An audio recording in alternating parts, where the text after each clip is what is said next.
Welcome to another episode of Pitstop Fracas. I'm your host Mahad, and we'll be talking all things Monaco Grand Prix.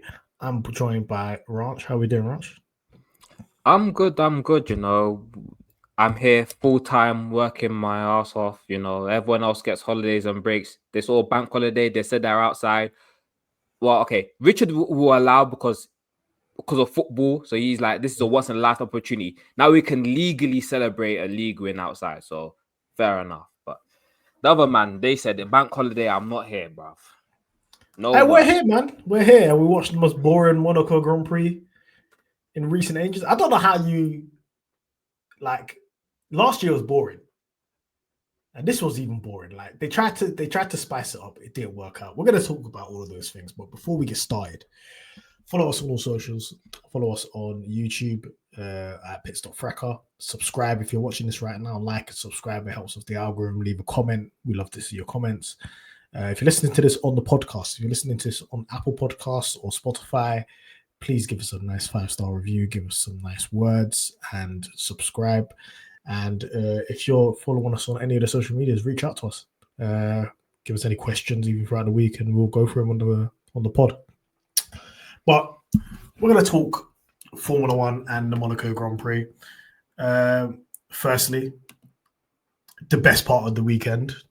I said, I don't know if this is controversial or not, but I said Monaco qualifying is better than at least 5 races on the calendar. I want you to test that theory out. Is this true? Is this not true? It depends on what race is. So obviously, it's better than Imola. Okay, so I said Imola's one of them, yeah? Let me just get my list that I said, because I need to be accurate here, yeah? I said Imola. Yeah. I said Mexico. Yeah. I said AD. 50-50. You're not looking forward to no AD race, man. It's only because imagine AD was in the middle of the season. Nobody would give a shit. Do you know what it is? Because of the jeopardy behind it. No. Do you know what it is? It's the fact that they changed AD. So, but it's just that since they've changed it, we haven't had a normal race there. So it's a bit weird. So they changed it to improve the racing, but we haven't had a normal race. Just kind of go and be like, oh, this and that happened. Like, literally last year, because Leclerc went out in qualifying, we didn't get the Lando Leclerc battle that we should have gotten for the Constructors' Championship. That you, man, were kind of gone. Yeah, but then low-key, even like 2021, before all that shit that happened, that was a boring race act. Yeah, fair enough. You can't That's say why that. I was thinking, I need, I was trying to give it something, but it's better than what it used to be. Before, it was terrible. Now, it's a bit better. So I'm a bit more on its favor, but it's not good. So I said Imola, AD, Mexico, Miami, Zandvoort. Zandvoort, I agree, because Zandvoort's only good when it's rained or... Yeah, busy. When something chaotic happens in Zandvoort, fine, but that's just regular chaos and that can happen. Safety cars have to save it. Yeah. If there's nothing that's going on, the gaps between drivers is long, bro. Yeah. And then Miami. Oh, yeah, Miami's not good. Miami has moments. If I put a gun to your head, what do you want to watch? You're going to watch Monaco qualifying over those races. And low-key, you're going to like Monaco qualifying because it's less time. You're only going to waste an hour of your day compared to sitting down and watching 70-odd laps of Mexico, some shit like that, or 60-odd laps. Everyone knows me. They know I don't like Mexico, man. Okay. I'm just like... Don't let the cartel hear that. No, a Mexico Grand Prix, bro. I'm not JBL. Okay. Only when Perez is on the grid do I turn into JBL, and that's just because it's time to move on. You're not gonna cut that bit out. Post it on socials. You know I don't like Mexico. You're done. It's over. Qualifying, as always, exciting. I think the first one that we're going to talk about, because it looked a bit spooky for the Brackley boys in qualifying. not only for one of them.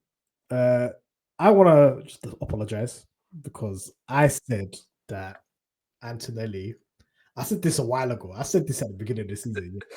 Antonelli is going to put it on pole in Monaco, not knowing that who's going to put it on the wall. You know what killed me? I had that tweet. It was me that bookmarked the tweet, yeah, with a quote tweet. That said, good start with him in the barriers. I couldn't believe it. I couldn't believe it. What's your thoughts on that? Clearly, it's just a bit of rushed ahead, bit of rookie feeling pressure. Yeah, You rookie need to get era. out of Q1. Rookie era. He was feeling the pressure. It was a tight session. He needed to put the lap in, and he just hit the wall like an idiot. And it's one where obviously in the grand scheme of things, I forgive him. Like I'm not really fussed about it, but it's more for a certain section. The way people were talking about him, you know, calm things down. Let him learn, because I feel like this is a different conversation. But in the grand scheme of Formula One and talking Formula One these days, it's not like Formula One when Hamilton first joined. It's a different sport completely. It's the same sport, but different, like as in the skills and things you have to learn and do, it's completely different. These cars are bolts with these tricky tires. So it's like you just have to calm things down and just let him make his errors, because it's gonna happen. And I think he's a bit shell shocked, isn't it? Like, man went from F2 qualifying where it's grouped and all of that, not that many cars on track, to whatever that mess is. Q1 is a mess in Monaco. They've got to review and look at split qualifying, group qualifying. but I think it's only for I would say only for Q1 though, because afterwards, Q1. Then put them. Then like let's say there's two groups for Q1, and then whoever the top whatever is in those two groups go into Q2. But there's too many cars, bro. Not even going to Q2. Just make it like a. The problem is, it's about parity and being fair. It's one where it's like They're maybe change it. Oh yeah, track temperature. Shut up, man. Actually, know what it is. Hold it. Bottom three from each side. You gotta go. Don't make it to Q2. Yeah. So it's like 14 cars. 14 cars go through. Yeah, that would work. But yeah, Kimi Antonelli. The thing about the jeopardy of qualifying in Monaco is you already know your race is done. Kimi Antonelli knew on Saturday night he was over, and Mr. George Russell knew his race was over at the beginning of Q2 because he's I think it's the electrical energy for the engine knocked out when he went over a curb. And I just want to know is like what's going on with Mercedes housing for their engines, because that's not happening to a McLaren, and they've got the same engine. Bro. But you lot are having engine issues every other day over at Mercedes. The thing is, yeah, because of George and I have to look at Mercedes to see what they're doing, because I have invested interest in George. I'm just saying, like, this place is on fire, but no one notices and no one cares. But I'm looking at this, I'm like, bruv, this is 2 weeks in a row the engine just conked up for no reason. We're seeing, like, in Monaco, having your engine conk out on quali is diabolical, because your race is done. Your weekend's done. George came back to the pen. He was fuming. Ed gone, because he's like, oh, you know, Monaco, I could have a chance here, whatever. Big session done. Like, the reliability is spooky, because not even like, you know, the Ferrari cars is working. It's Haas and that Sauber that suffer. Mercedes is actually Mercedes that's mostly suffering.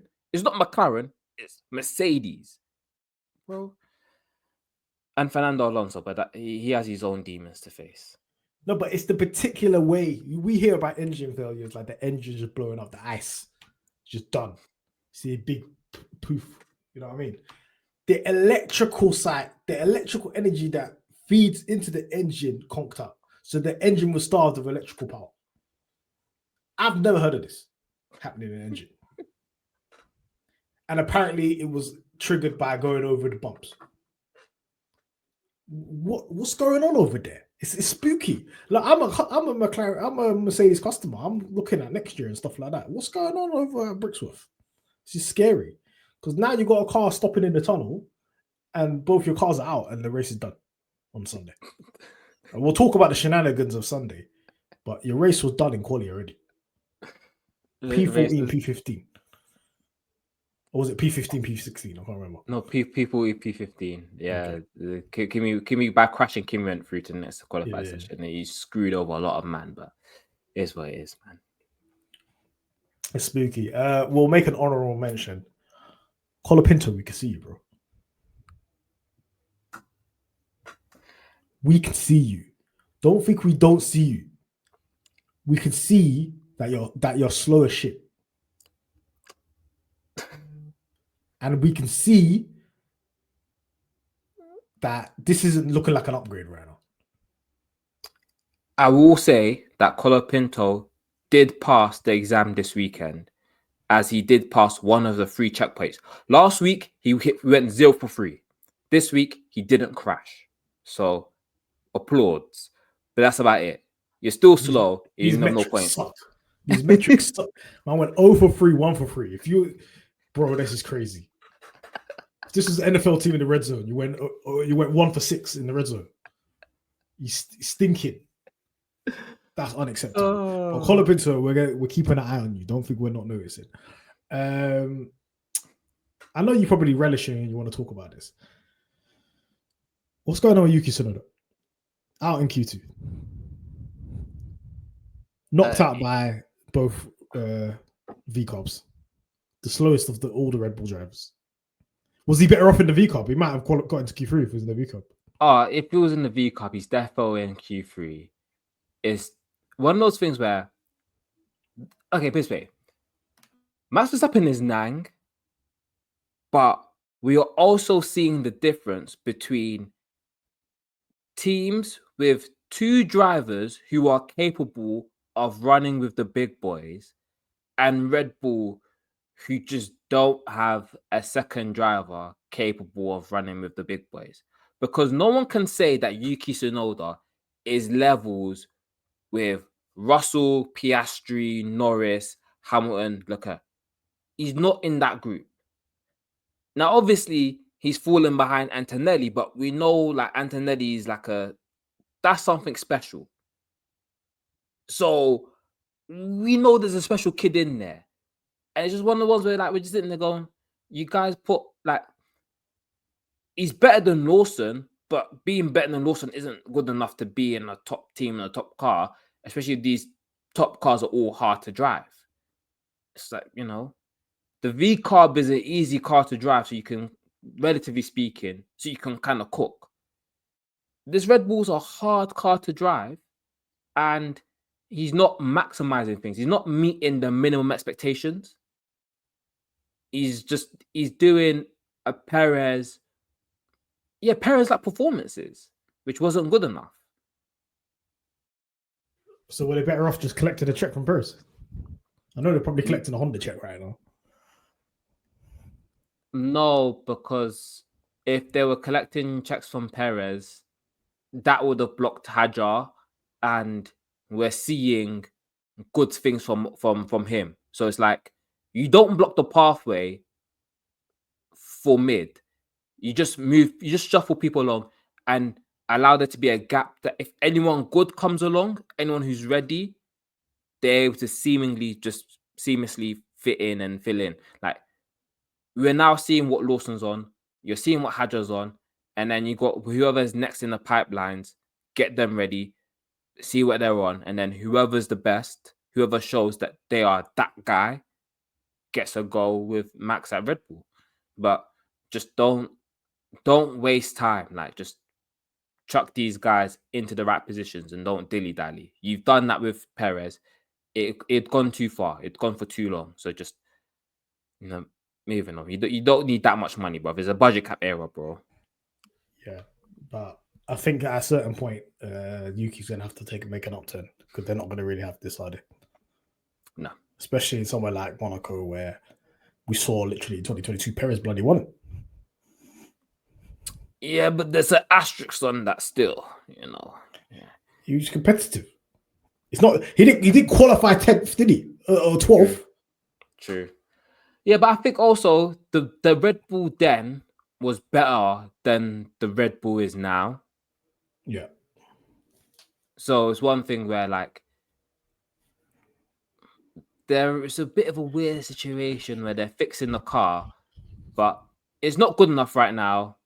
And we also seeing that his performances are not good enough because basically I feel his job is to basically be with Antonelli. If you're with Antonelli in like on a normal Antonelli weekend, you've done a good job. Yeah. If you're out qualifying consistently out of the top 10, brother, please, like, you know.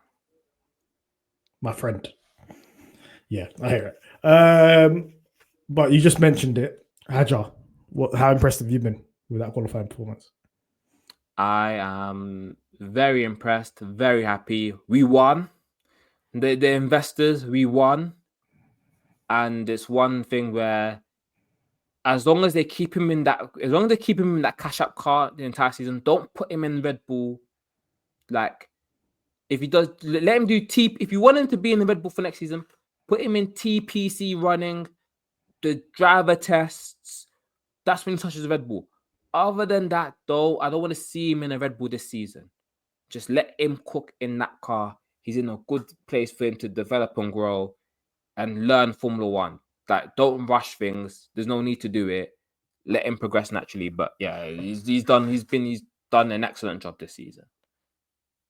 I think he's positioning himself well for possibly getting in that Red Bull seat next year, depending on what happens. So, yeah, listen, man, there was a lot of reservations about him coming into F1. There weren't no reservations from us. We knew what it was about. But this is a guy that was probably the most hated driver in FC. And now everybody loves him. Look at. Don't think we see the receipts, man. Hold the energy, man. Oh, No. he's gonna be shouty. He's gonna be angry in F1. Look how disrespectfully he's on the radio. Look now. No, Everybody do you know what the best part about that was? Two things. Part of why people love him is because they found out he actually likes Lewis Hamilton, and they were like, "Oh, right, yeah, Lewis Hamilton. Maybe it was a bit too harsh on you." And then two, he said it best. He was like, "In F2, I was paying to be there. So if I'm spending my money and you man are messing it up here, I'ma yell at you until you fix up, pattern up that this is my money you're ruining. In F1, I'm an employee." Bro, they were incompetent. Campos was incompetent, bro. He lost the championship because them man were moving brazy. I would have lost it. Some of the strategy calls, some of the title, bro. He lost multiple race wins because of that team, bro. Of course he's angry. But yeah, he's an employee now and they were working for him before. He's paying Mills, or Red Bull's paying Mills, somebody was. Yeah. To drive that seat. Of course he's gonna be screaming at them on the radio. Look, have you ever seen a head loss like Monaco last year? Look at the turnaround. He's so happy in Monaco this year. Last year, oh my god. And it was a robbery. To be fair, the Monaco head loss this year from a French person was also just as good. Oh, yeah. Shout outs to Dunn. We need Dunn in F1, man, just for the passion, just for pure racing, pure F1 lobby racing. But bro, chaos. If you guys are not watching F2, you need to watch it. It's box office entertainment, bro. The end is diabolical, though. My head was hot. I was like, oh wait, VSC. I was like, okay, whatever. Then safety car, I'm like, did Crawford go in straight away? I was like, what the hell? Then they just red flag the race. It's like, yeah, the race done. I was like, guys, you could have just red flagged the race and just been like, okay, I know the front three didn't pit, but it's not their fault. Just end the race. But that man went VSC safety car red flag. How much people got shagged in that sequence, bro? Just pick one, bro. If it's really a red flag, you should have been able to identify that from the jump. You could have got some racing, but it's manipulated, man. Yeah, absolutely manipulated. Let's talk about the real stars of the show qualifying. Max Verstappen, Oscar Piastri, Charles Leclerc, and Lando Norris.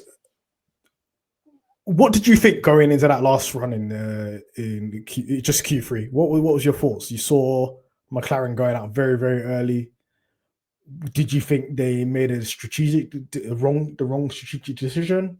What was going through your mind in those last minutes of Q3? I thought McLaren did what normally happens, where everyone has 2 laps at it. Obviously, I know they brought these special chewing gum C6 tires to be like extra grippy and wear out really quick. But normally in Monaco, you want no traffic and you want maybe like two bites at the cherry, and that's what McLaren went for. They went for two goals at it, and it was the correct call. I think in Ferrari's case, it was kind of fine because I knew Charles was going to do something. I knew like one lap in Monaco, he's either going to put it in the front row or he's going to bin it. So it's like, it's basically a flip of the coin. And then for me, it's more about McLaren drivers. Can they do something special to beat what Charles is going to do? Because Charles is going to do something special. It's about them guys beating it. Max and the Red Bull, I said I didn't fancy. I think as qualified started, I said he ain't got nothing for me. He was cooking here and there, young little light purple sectors here and there, but nah, it wasn't. I think it fell apart in Q3 for him. Because obviously he qualified behind Lewis in terms of time. Yeah. So I Lewis. I forgot. Well, Lewis was the star of the show, but he got that penalty, which was a bit crazy. There's a discussion with Ricky. Yeah, it's time. It might be time to go. Like Charles's old engineers, might be time to go, bro. Ricky, man, he's a stalwart of F1, man. He's been how long, man? I don't care. When he was doing 2020 with Vettel doing all that banner, it was funny, but that's because Vettel was handling his P45, so we didn't really care. Now it's like, yeah, but even Red Bull days, he was decent. I just feel like he's just sloppy now. So I'm just like, you know what? It's time to go. Yeah, man. You've had your fun. Like, it's time to go. Time to move on, man.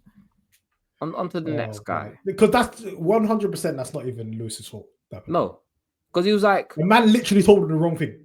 Yeah, he's going slow. What are you talking about? You done his dance already straight away. But you believed Max was out of it, and then you thought it was a head-to-head classic, McLaren versus Ferrari. Yeah. When obviously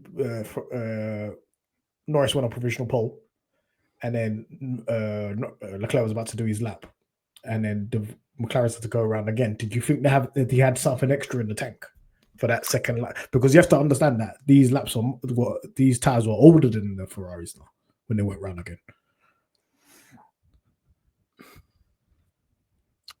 I didn't really know. Like, I genuinely had no idea.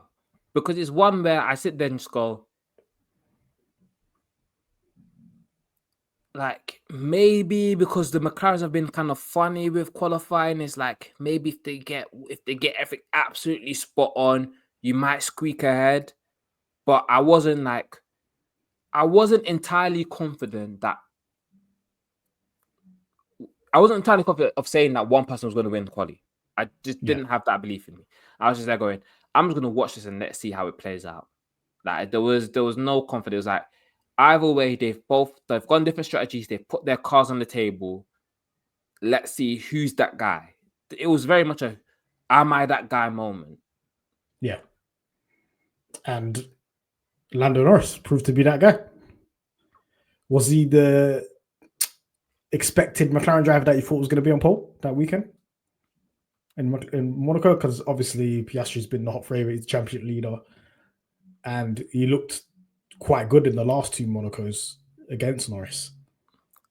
I will say this, but I think Piastri was looking messy this weekend. And I've always said that if Norris puts the lap together, he's faster than Piastri. He just doesn't put the lap together. So it's always been about Norris rather than Piastri. Piastri, I knew he'd be in and around there. So Piastri, you can bet he will be there. Whether he's first or not, it's a different question. But he will be there. Norris is the one where it's like, he will either be on pole or like 4/10 off because he made a mistake somewhere. And he's finally gone through and not made a mistake. And look, he's on pole. So that's why I was like, it's kind of like, well, everyone's waiting on the time for this to happen. And it's finally happened because he's finally not made a mistake. True. I felt like with Oscar, it was just tricky. Like driving the car in the limit, he accounted some of the issues that Norris has been facing. This obviously putting the wall in practice, and then was having some skirmishes with the wall all weekend, even in the race as well. He's very, very lucky he did DNF. That's how ragged edge he was driving, especially with the rear end kicking out. And on the final run, I really thought Oscar was going to put it on the front row at least, but obviously Leclerc got in the way, and I think he made a mistake in sector 2. But Lando pulled out the back one quite convincingly as well. It wasn't like it was like a small time gap between him and Leclerc. If you compare it with most of the laps on the grid in qualifying this season, I think that's a big margin. And it was the first sub 70 seconds pit stop, not pit stop lap. Yeah, in Monaco. Actually, you're right. You know, qualifying's been crazy this year. Everything's been less than a 10th, but that was more than a 10th. So that's what I'm saying. It's comfy,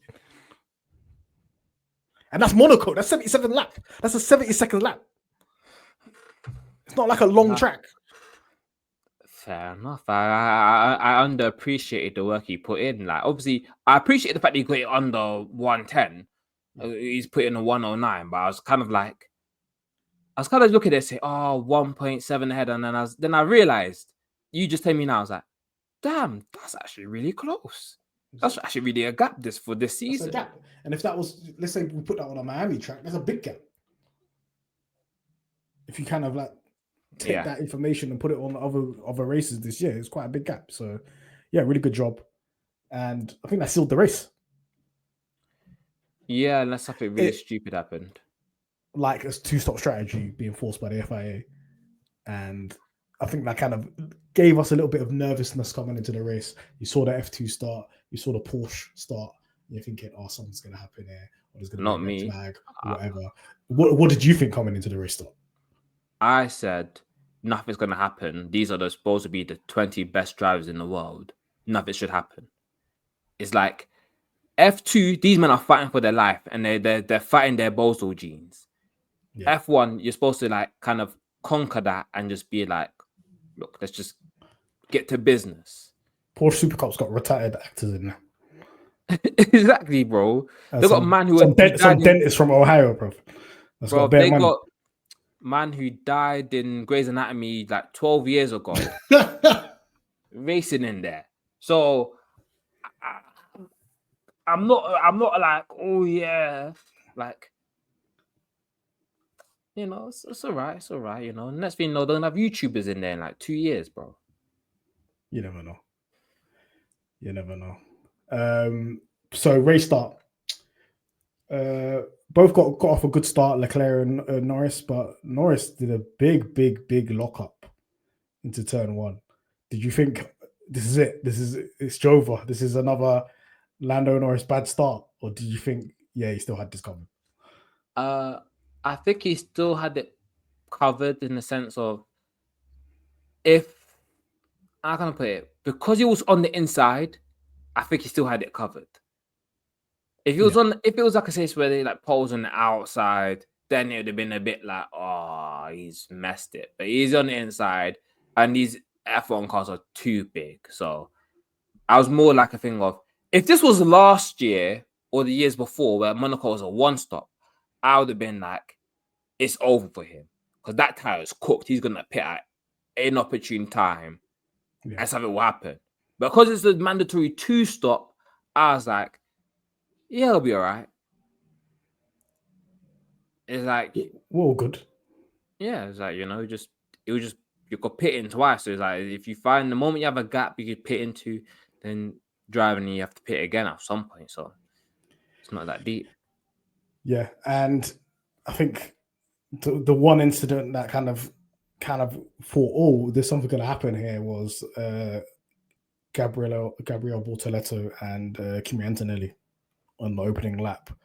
Who was at fault, do you think? They said no further action, but did you think Kimi kind of guided him to the wall? Definitely. It's one where overtaking there, someone's gonna crash. We saw with the Alpines last year. Whenever someone makes a move over there with these bolt cars, someone's crashing. It's as simple as that. And yeah, he just got him into the wall. It was really funny because did you hear Bortoleto's post-race interview? No, I did not. He was vexed at Kimi. He's like, Kimi led me towards the crash. It's because he was embarrassed because it's embarrassing getting overtaken in Monaco. I was about to say that. He got dunked on the same place Behrman dunked on him last year. And Kimi was like, no, I'm not having this. Immediately, he's like, welcome to the wall. I'm surprised they didn't give him a penalty. You know, I don't know whether they were saying lap one something, but it's not lap one, turn one. I think it's because Kimi didn't make contact with Bortoleto that they just kind of went and said, yeah, racing incident. Yeah. So because they didn't touch, it's a racing incident. So if Bortoleto was a bit more to the right and they are touched, Kimi's definitely getting a penalty. So it's one of those where like, oh yeah, Bortoleto could have just backed out a bit more, whatever, and just let it go. But boy, yeah. We saw some strategy shenanigans in that race, and I don't know if it's ethical or not what was going on, but I really think F1 needs to look at themselves and think, okay, what do we need to do to make Monaco better? Because we saw stupidness by Mercedes, we saw stupidness by VCarb, we saw stupidness by Williams. Yeah, obviously some of these strategies worked. Yeah, but let's talk about Mercedes strategy work. What was their plan? Their plan was wait for a safety car for a free pit stop, and then we go from there. They were like, no matter what we did, because I listened to Total Wolf talk after, they said, we did all the plans. I said, we are not scoring points without a safety car. So they just waited for a safety car.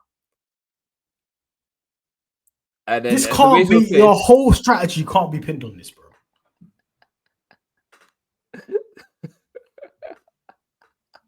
It can't. It cannot be pinned on this, bro.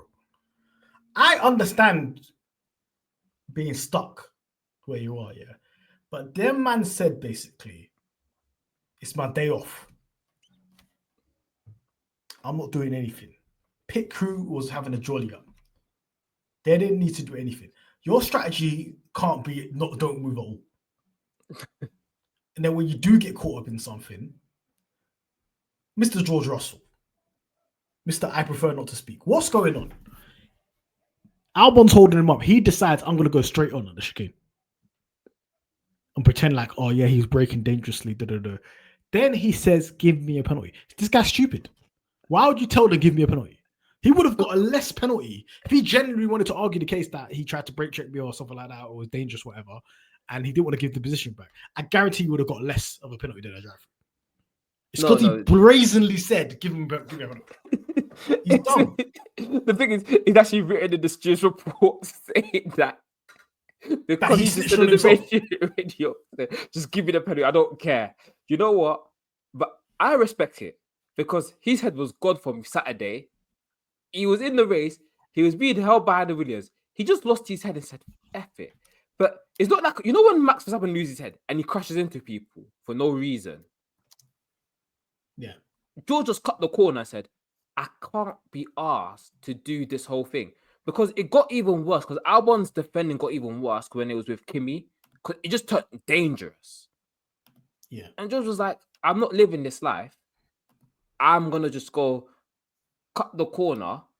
Thinking he thought he was going to get 5. He thought he was going to get 10-second penalty. Yeah. They slapped his head with a drive-through. And he was like, He taught it to Jose Mourinho, bro.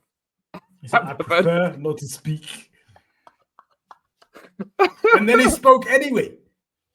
Yeah, but the thing, but the thing is, that was the best piece of entertainment in the middle of the race because it was dry. So I'm not gonna be mad at man for giving for entertaining man in a race when nothing was going on. No one was moving, and nobody's moving. People are lapping 119s, 120s. Around, obviously, we saw Alonso doing this a couple of years ago, but for multiple teams to be doing this, you saw Albon holding them up so Sainz could pit. You saw Sainz holding them up so Albon could pit. We saw Lawson holding them up so Hadjar could win. That one worked because they both scored points at VCAR. So congratulations to them. But I'm calling these unethical strategies. Yeah,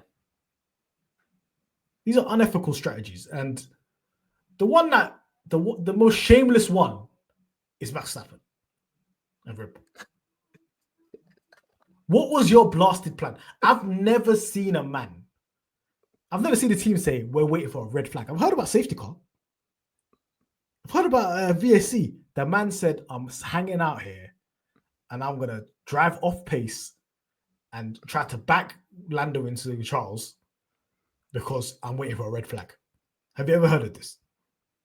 I'm waiting for a red flag. Maybe this is his thing. This is what happened in Brazil. Brazil is lauded as the greatest drive ever. This guy waited for a red flag. No. That was legitimately like the plan in Brazil for some man. Where, because I think it was Russell who the Mercedes guys like, pit, it's too wet, pit. He's like, it's going to be a red flag in a second. Let me just go hang for a red flag. No, box. So he boxed and then a red flag happened. He's like, I told you, man, wait for the red flag. So for Red Bull, for it to be a strategy, it's very unethical and nasty.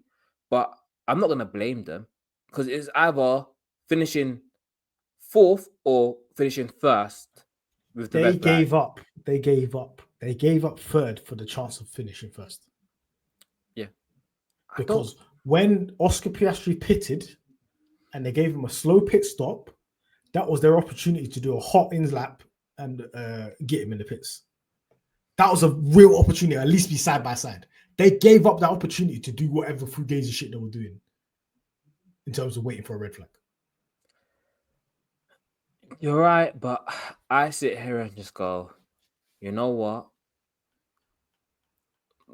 Bet on the lottery, because if they won, and let's say it was lap 60, 66 or whatever, the red flag comes out and Max wins the race, we'll be there going, fair enough, you go hang, then you won.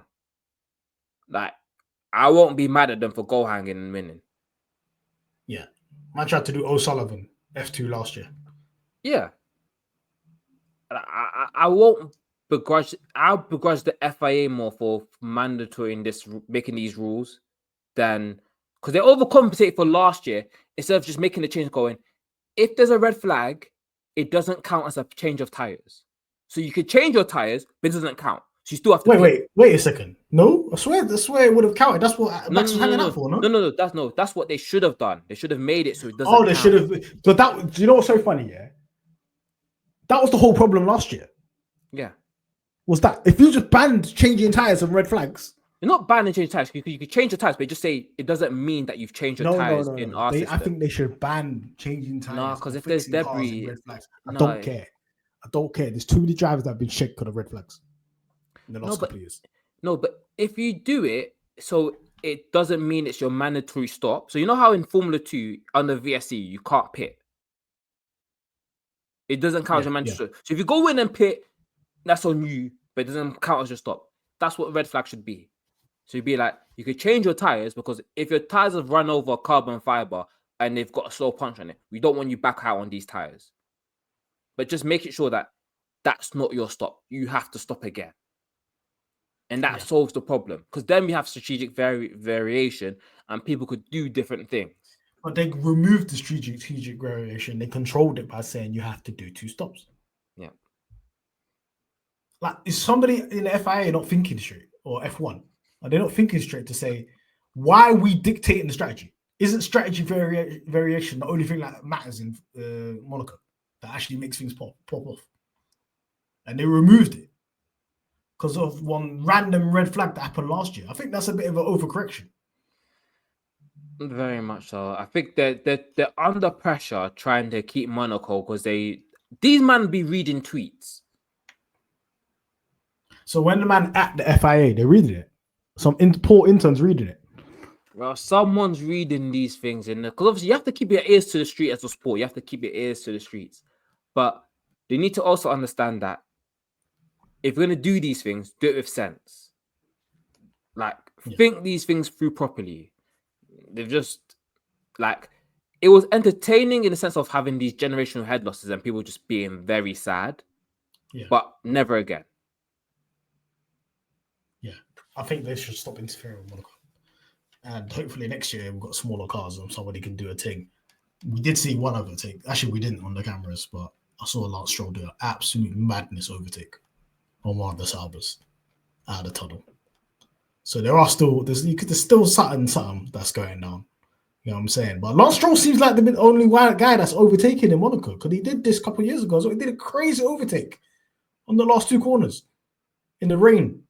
Yeah, I was thinking of myself. I was like, sometimes Lance Stroll shows that he's capable of being a Formula One driver, and it's really funny. It's days like today, there's he'll be out of the points, but just doing roady moves, yeah. And never on camera. Never on camera. We're bored out of our minds. You're not going to show us that overtake. That overtake's probably overtaking the season, man. That's top 3 overtaking the season, man. You didn't show us. The guy's sometimes he's got crazy racecraft, but he was thinking in qualifying. He had hella penalties. He just nailed it in, man. Yeah, but he's good, man. He's living a good life, man. He's smoking your teammate in the championship. You don't care. Oh, talking about his teammate. I've already used this banner before, but we're going to use it again. We are in May, 25th of May. Fernando Alonso hasn't scored points. And I feel kind of bad for this one because he was comfortably in the points before his engine went. And it gave me little small PTSD from the Honda McLaren days. Because that's exactly what used to go down. When he'd be running, the car shouldn't be there. He's doing a madness. And then engine done. How long can this go on for, man? He's gonna lose his mind, bro. Do I live with this guy? They're asking more pace. He said, I can't do more pace. He went nuts on the radio. This guy's gonna have a mental breakdown soon. I am loving this. I don't people understand how happy, how much joy this gives me. But as soon as I saw, I just saw him tumble down the side. I see Alonso out. I just slapped in the group chat. I said, Alonso, 0 points. I was smiling. I was like, this made my Monaco GP, bro. I was like, if I get nothing, I get him DNFing out of the points. Because I know that next year, Nui's cooking something. Because he's just airing out all the news of everything that's wrong in Aston Martin. And they're going, these men are going to fix this stuff. And they might actually be good next season if Honda allow it. They said they got no correlation with their driver simulator. I said, what? So these are doing hella hours in the sim, and it's not even correlated anyway. You're lucky Nui's there because you would have never known, man. That's why your upgrades don't work. Bro, but exactly. I saw an interesting interview. I think he did it with Spanish TV or something like that. And they was like, oh, what's the best you can hope for or whatever, something like that. What's to Alonso about the race or whatever. And he says, the win in Australia 2026.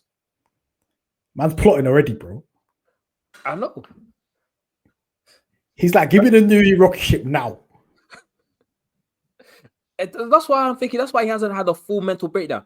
If in Australia 2026, the engine is rubbish and it blows up, I'm telling you, he's retiring on the spot. He's not finishing the season. He's not finishing the season. He will just be like, I wait Yuki Tsunoda announced second race. China or Japan is announced. Yeah, he's not finishing next season if their car is not good. But if it slaps, it will summon. He'll have one last run, one last stance, locked in. So this year, he's happy to take the suffering.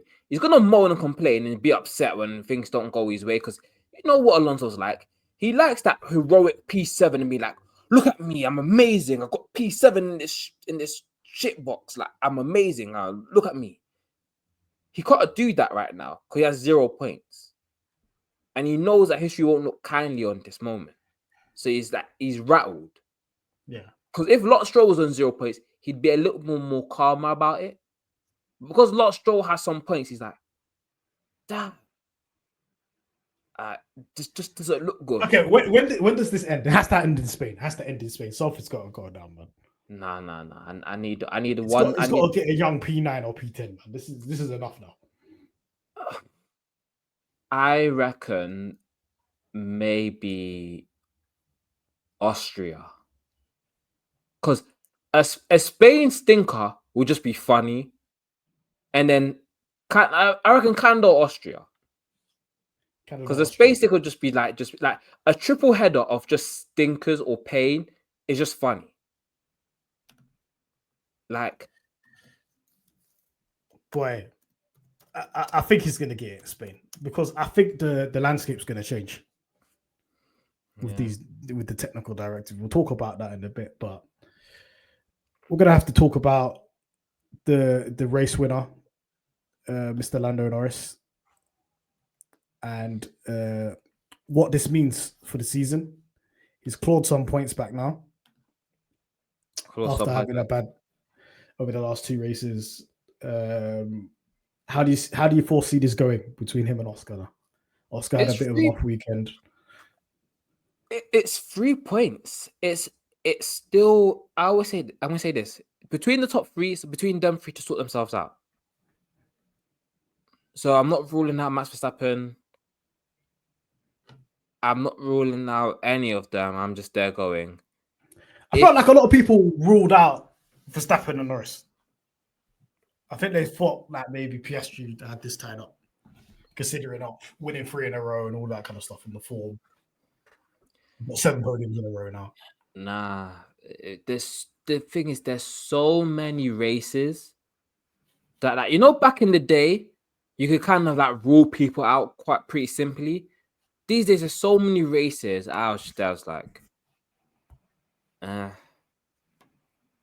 and we know that Verstappen's gonna be in and around there. We know that both Lando and Oscar will have those P3, P4 moments. So it's like I feel like basically it's in all of these. It's in Norris and Piastri's hands. If Norris performs how I think he can perform, it's his to lose. Do you think? He's not in the lead though. He's 3 points behind, and I rate him as faster than Piastri. I just think he's more error prone. So I think he puts himself on the back foot more often. He's put himself on the back foot more often than Oscar has. So you're saying it's not due to Oscar performing outstandingly. It's more Norris fumbling this season and not performing to his 100%. Both. Because when Oscar steps on the level, Norris makes more mistakes. So the better Oscar is, the more mistakes Norris has. Because he knows he has to maximize things. And then when does it go the other way? As in what? Like Oscar making these mistakes this weekend? Was it because he was seeing Norris putting in crazy laps and he was trying to push himself forward? I'd have to wait. Did the brush of the wall just fuck up his momentum? I just think brushing the wall messed up his. I think brushing the wall messed up his mental. I think he just had a bit of a smelly weekend. I observed it last year. Like Piastri was comprehensively better than Norris last year in Monaco. So it's quite interesting that he's not now. Yeah, but the thing is, even in Saudi, like Norris was a bit faster than Piastri. Piastri's been quicker than Norris. Yeah. But then when it was crunch time, Norris just messed up. So and if he didn't, he probably would have been on pole. Yes. We'll see how it plays out. I think Verstappen has said my goal was to be 25 points back by Spain because I feel like Red Bull are putting everything on this Spain TD. Before we leave, let's have a conversation about this. What do you think is going to happen when they introduce these new flexi wing rules on the front wing, and everybody has to bring brand new front wings, or the teams that were doing it have to bring brand new front wings? I think Mercedes have already done it, and their performance has gone backwards. Yes, Mercedes have already done the performance gone backwards, and they're bringing another upgrade in Spain.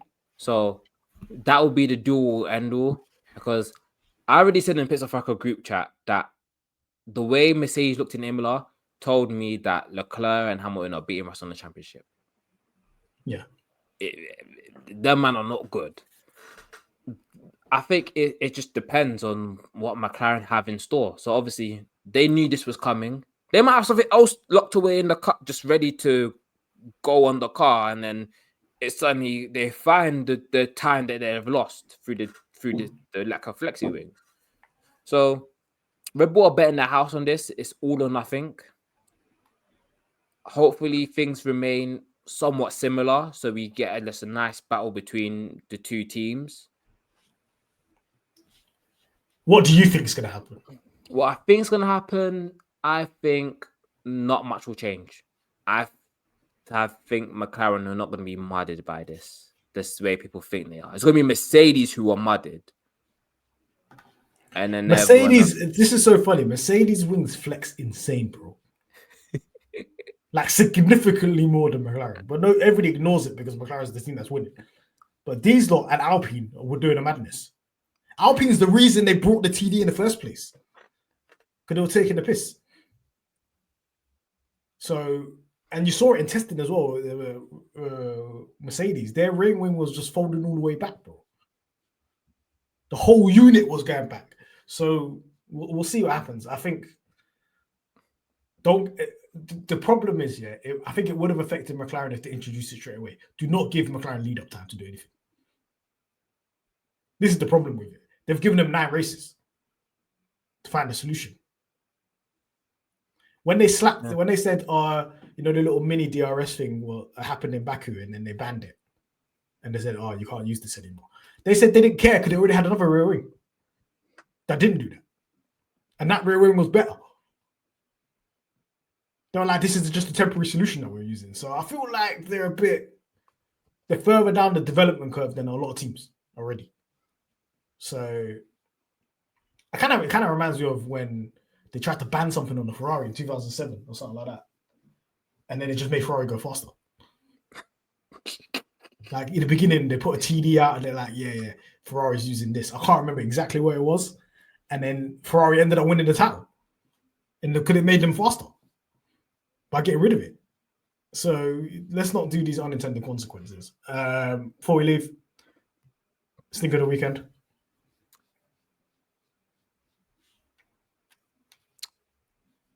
Gasly, man. That stinks, bro. Nobody's paying attention to Gasly. Like, the thing is, Monaco's supposed to be those Alpine weekends because your engine, you can't blame your engine anymore because it's supposed to be chassis and aero. You, man, was slow. And then you had that moment with Yuki.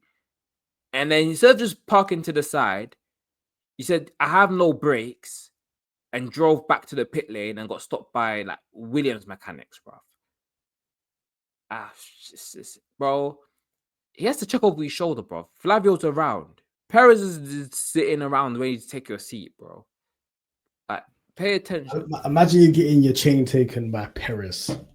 Sergio Checo Perez. Gasly, if Gasly loses this seat, I don't even know where he goes, bro. It's done, man. F1 done. F1 done. Man has to go IndyCar with Polo in them, man. Yeah. IndyCar, WEC. Just, it's done. We would have thought we'd have these conversations. The only hope he has is if he gets fired early enough for him to move to Cadillac.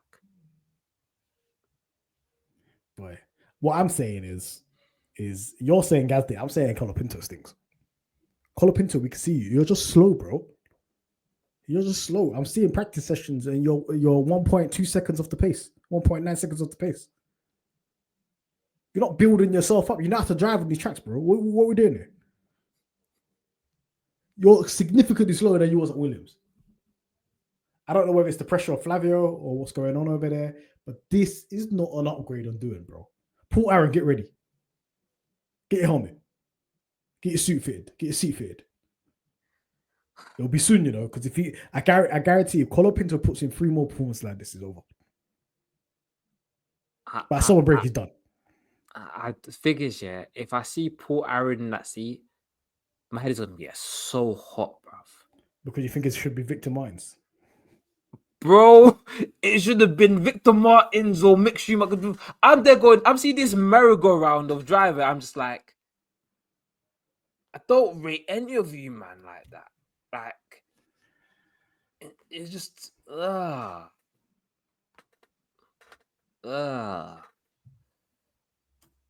was nasty.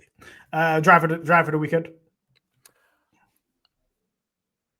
It's a tie between the other 2 Frenchmen, between Hadjar and Ocon. Because, okay, it's actually no, Hadjar. I'm not going to say Ocon for a reason. Hadjar, great weekend, qualified nice and high. Obviously had the help from his teammate, but, you know, still brought it home, made no mistakes, looked good. Honorable mention to Ocon, but if Behrman didn't have that penalty, I reckon he would have smoked, man. Like, there was something that I saw earlier today, yeah, that told me he was ready to smoke Ocon. That he was ready to smoke Ocon in Quali, yeah. I saw it, I said, damn, this ruined everything. Behrman 19 million penalties. They said, you are starting from Nice, bro. You're starting from Saint-Tropez. You are not starting in Monaco, bro. They cooked his head top for so violently as well for something that's not even that deep. Do you know what it is? It's because last week when he called them man a joke, yeah, they said we're getting him back in blood. Say no more. They said we'll remember that. That's what they said. Got him back in blood. I couldn't believe my eyes. But you know, it is what it is, man. You know. God. Use your driver weekend. Lando Norris, thank you for bringing a McLaren win at Monaco. Do you know how long I've waited, bro? Since Lewis Hamilton 2008, bro. I've waited for this. I don't talk about 2008 Monaco. That race, that is one of those that's Ferrari. That's one of those Ferrari days. You know when Ferrari have a Ferrari moment? That was 2008 Ferrari is the funniest team ever, bro. Their man just said they saw Raikkonen win the title. They said, "You know what, Massa, you're no more driver." No, but there was a rule because the rule was whoever's in front by that France gets the title charge. So I don't know what Kimi was doing before France. They're just messing up. So there was certain races where Kimi was better than Massa, you know, but they were like, "Nah, you're number 2. Hold." But that was the funniest race ever. That was the funniest season ever, bro. But anyways, thank you, Lando Norris, for achieving what you achieved. I already put him in the Hall of Fame because of what he did in AD and winning as our constructor for how long, you know what I mean? But winning Monaco, these are the races that we had ticked off, man. We had some milestones here at McLaren Fan TV. We were like, yeah, we need to hit certain races. We need to scout certain man in the hope race. Leclerc scalped. Next one, Zandvoort. Scalp. You know what I'm saying? So, iconic win, no matter whatever said he's in the pantheon of drivers that won in Monaco for McLaren. So, and outstanding quality lap, man. Sub 70 seconds, bro. Hall of Fame laps, bro. Man, I'm going to tell me about the lap that Leclerc did when Perez clarted it in the wall.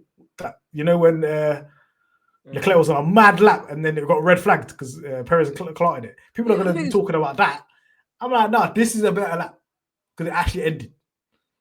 The thing about that Leclerc lap is I don't know where he was when Perez clarted the wall. So I can't say because obviously I think he's just come out simple. Okay. Because he finished sector 2. He's about to finish sector. He's about to start sector 3. I think. Yeah, because obviously in 2021, he just smashed the wall. In the same place. He was doing a serious, and he smashed the wall. So I can't be like, I know he was on track for a mad thing, but that weren't done. And we don't know that was going to be sub 70.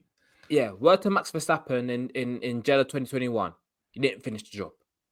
So I can't say anything until you finish the job. Boy, oh boy, oh boy. But yeah, shouts to Lando Norris. It's been a hard season, but first win since Australia. And hopefully he can kind of start stringing some stuff together because I need McLaren to build the biggest gap in the world in the constructors because already now it's 172 points. We ain't seen anything like this, bro. I'm trying. My target's 1,000 points. Constructors. I think we can do it. Nah, man. Wait for that Silverstone upgrade for Ferrari, bro. Oh, you're losing the plot, bro. It's done, man. Even though you guys are close to second place in the constructors, you lot clawed it back.